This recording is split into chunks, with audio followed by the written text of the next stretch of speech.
na dito lahat ng iyong mga kaibigan, mukhang wala kang kaaway dito. Mukhang wala ka sa salita ng masama laban sa'yo. Ano? Yun yata ang pinakamagandang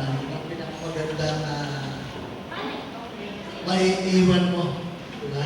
Natigas ito sa nagtrabaho ka 42 years. Hindi ka naman. Hindi ka nagsawa man na?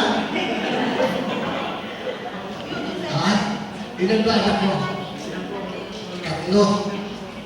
42 years sila lang ang pinagkaan mo, kaya pinalaki mo sila.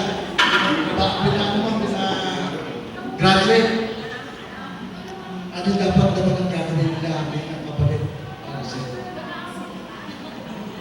Doon nagpunta ko sa doon sa bahay. Hindi bahay ng buwan. Aruga. Awang-awa ako sa mga nandun. Alam niyo bakit? Kaya kayo mga anak, ako. Simple. Alam mo, request mo mga nandun, magkakanda. Sana naman mabisita ako ng anak ko.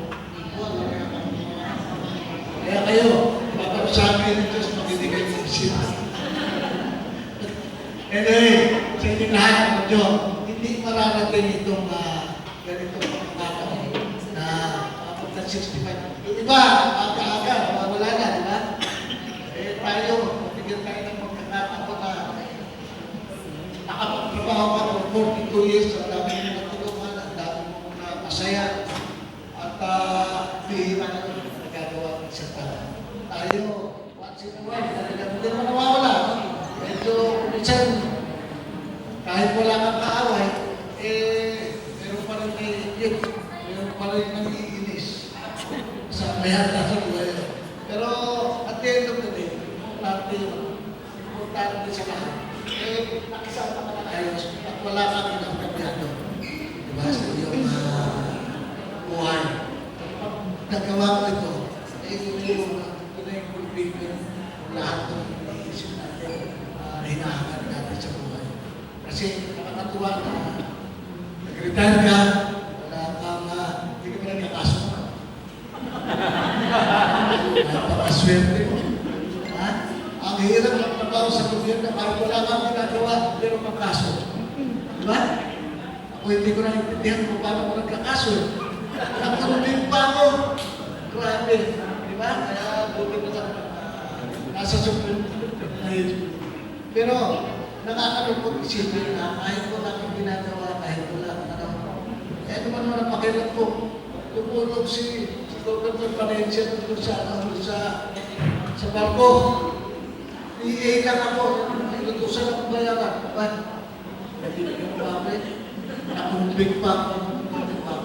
Wala naman ako diskresyon. Hindi pa ako pwedeng inisuro. Bakit ba? Pagdating ng kaso yung pwede anyway, parte ng buhay siya. At sana tayo, basta importante, uulitin ko, wala tayong inagkabyado, wala tayong ginawa na masama. At hindi ako sa inyo pagkaya ng ay sigurado sa langit ang punta mo. Ano? Ha? Wala kang nagtraso, wala kang ginawa masama. Pagkakaroon sa, di ba kapanapot na, ewan mo na. Diba? So, ngayong araw na ito yung talagang para sa iyo.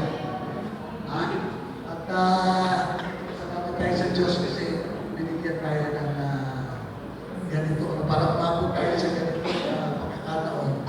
Kaya, pati bulit lang sa iyo mga sino nagkagay dyan? Sino nagkagay? Ikaw? Ay yung mga bata? Joke lang. Kaya pa na kulay pink. Anyway, sa inyo na, itong araw na ito, dapat lang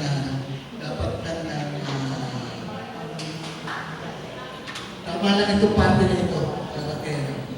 At kung pwede pa natin, pwede ka ba mag-volunteer after? Walang sweldo.